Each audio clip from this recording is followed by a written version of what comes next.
সুপ্রিয় শিক্ষার্থী, জোরেসের পক্ষ থেকে তোমাদের সকলকে স্বাগত জানাচ্ছি। আমি মওজুর ইসলাম। আজকে আমরা আলোচনা করব ট্যাগ নিয়ে।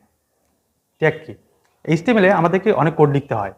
এই কোড লেখার আগে এবং পরে নির্দিষ্ট কিছু চিহ্ন সহ নির্ধারিত কিছু শব্দ ব্যবহার করা হয়, এগুলোকে ট্যাগ বলে। যেমন আমাদের চিহ্নগুলো হচ্ছে নির্দিষ্ট করে দেওয়া এবং শব্দগুলো হচ্ছে নির্ধারণ করে দেওয়া। যেমন এইচটিএমএল, আমি যখন এইচটিএমএল কোড লিখবো অবশ্যই আমাকে এটা লিখতে হবে, এর মাঝখানে আমাদের সমস্ত কিছু লিখতে হবে। আসলে এটাই হচ্ছে ট্যাগ। দেখো আমি এখানে এইচটিএমএল লেখা মানে হচ্ছে আমাকে এখানে এইচটিএমএল এই ডকুমেন্টটি এইচটিএমএল সেটা নির্ধারণ করে দেওয়া। যেমন আমি যদি এখানে পি লিখি তাহলে আমাকে এখানে পি লিখতে হবে। আসলে এই পির অর্থ হচ্ছে এটি নতুন প্যারাগ্রাফ তৈরি করা। এবং আমি যদি এখানে ইউ লিখি তো এটা কাজ হচ্ছে কোনো টেক্সটের নিচে আন্ডারলাইন করে দাও। দেখো আমি এখানে এক একটা শব্দ লিখছি এবং সেটি এক এক ধরনের কাজ করতেছে। আসলে আমাদের এই চিহ্নগুলো যেমন নির্দিষ্ট করে দেওয়া, শব্দগুলো নির্ধারণ করে দেওয়ার কারণে আমি যাই লিখবো সেটা হচ্ছে প্রত্যেক সময় এক একটা ভিন্ন ভিন্ন কাজ সম্পাদন করবে।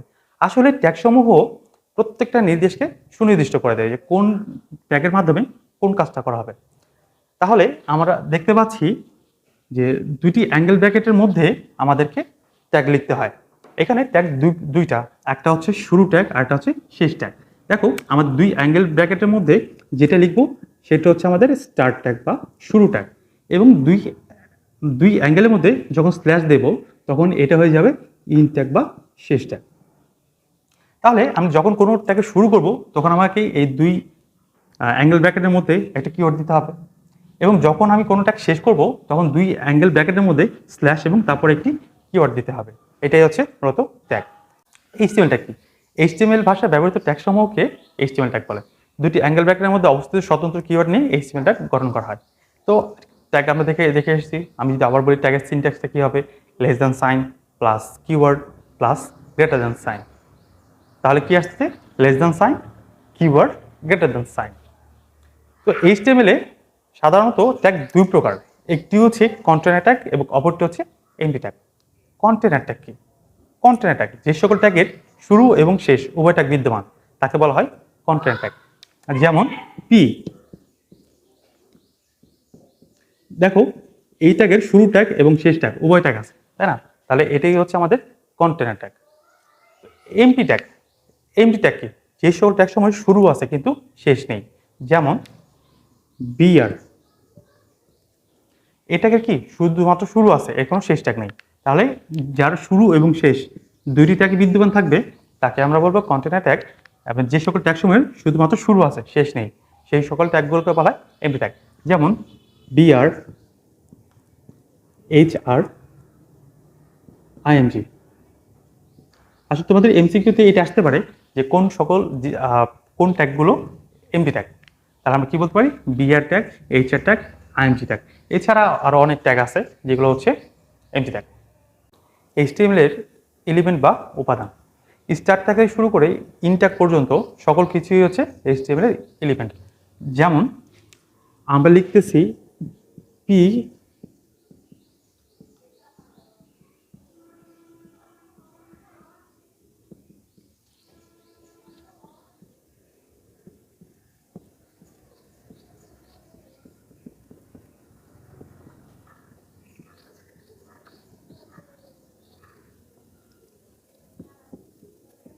দেখো আমরা লিখেছি P align equal centre, this is my first web page, close P.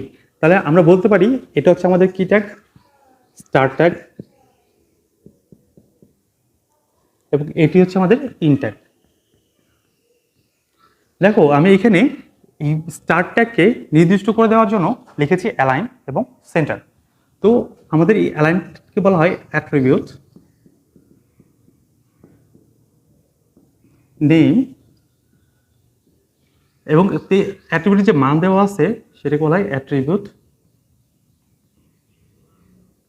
Value. তারপরে হচ্ছে আমাদের এটা হচ্ছে কন্টেন্ট। আসলে আমাদের ওয়েবসাইটে বা ওয়েব পেজে শুধুমাত্র এই লেখাটুকুই প্রদর্শন করবে, তাছাড়া অন্য কোনো কিছু প্রদর্শন করবে না। তো আমাদের যে অংশটুকু প্রদর্শন করবে সেটাকে বলা হয় কন্টেন্ট। এবং আমাদের দেখো এই শুরু ট্যাগ থেকে শেষ ট্যাগ পর্যন্ত যা কিছু লিখব সেটা হচ্ছে আমাদের HTML এলিমেন্ট।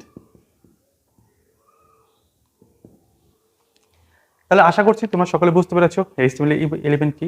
আমি আবার বলছি, HTML এলিমেন্ট হচ্ছে স্টার্ট ট্যাগ থেকে ইন্ড ট্যাগ পর্যন্ত বা যা কিছু লিখি সব কিছু হচ্ছে HTML এলিমেন্ট। তো HTML এলিমেন্টের মধ্যে কি থাকতে পারে, একটা স্টার্ট ট্যাগ থাকবে, ইন্ড ট্যাগ থাকবে এবং মাঝখানে কন্টেন্ট থাকবে। এখন আমরা আলোচনা করব অ্যাট্রিবিউট। অ্যাট্রিবিউট কি? অ্যাট্রিবিউট হচ্ছে কোনো কিছুর বৈশিষ্ট্য নির্ধারক। অ্যাট্রিবিউটগুলো HTML এর এলিমেন্ট সমূহের বাড়তি কোনো তথ্য প্রদান করে। অ্যাট্রিবিউটগুলো সবসময় আমাদের ওপেনিং ট্যাগে লিখতে হয়। দেখো এখানে আছে আমাদের স্টার্ট ট্যাগ বা ওপেনিং ট্যাগ। এখানে আমাদের ট্যাগটা কি ট্যাগ? P tag. এবং এখানে কি দেওয়া আছে, একটা অ্যালাইন বলে একটা অ্যাট্রিবিউটের নেম দেওয়া আছে এবং তারপর হচ্ছে একটি অ্যালাইনের একটি ভ্যালু দেওয়া আছে যে অ্যালাইনটা কোন দিকে হবে। তো আসলে অ্যাট্রিবিউটগুলো মূলত দুইটি অংশে ভাগ করা হয়, একটা হচ্ছে অ্যাট্রিবিউট নেম, অপরটি হচ্ছে অ্যাট্রিবিউট ভ্যালু। এবং এটি সবসময় আমাদের স্টার্ট ট্যাগে লিখে দিতে হবে। এবং এখন আমরা আলোচনা করব HTML এর গঠন নিয়ে। HTML ডকুমেন্টের মূলত দুইটি অংশ, একটি হচ্ছে হেড সেকশন আর একটা হচ্ছে বডি সেকশন। হেড সেকশনে মূলত একটি ওয়েবসাইটের বিভিন্ন তথ্য সংক্ষিপ্ত আকারে দেওয়া থাকে এবং বডি সেকশনে আমাদের সমস্ত কাজ বা সমস্ত কন্টেন্ট লিখতে হয় বডি সেকশনে। দেখো আমাদের যদি একটি ওয়েব পেজ চিন্তা করি, তো আমাদের ওপরে যে অংশটি থাকবে এটি হচ্ছে আমাদের হেড সেকশন এবং নিচে যে সম্পূর্ণ অংশ আছে এইটাকে বলা হয় বডি সেকশন।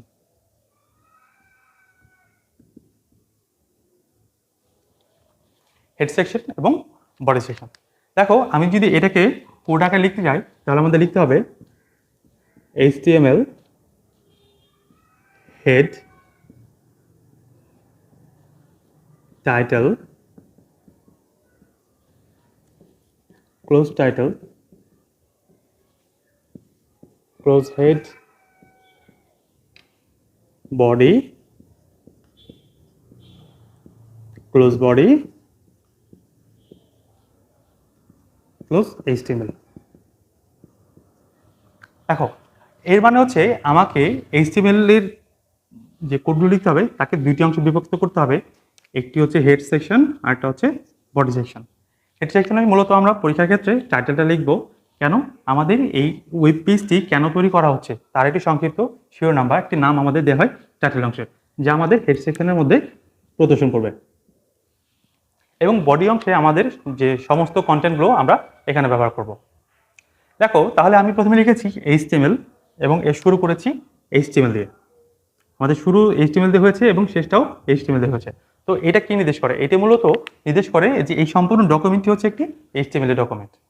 এবং হেড অংশ, দেখো আমাদের হেড অংশে মূলত টাইটেল অংশটা ব্যবহার করা হয়, তাই না? মূলত এই অংশটা নির্দেশ করা হচ্ছে, এই অংশটি হচ্ছে হেড অংশ এবং এই অংশটা নির্দেশ করা হচ্ছে এটি হচ্ছে একটি বডি অংশ।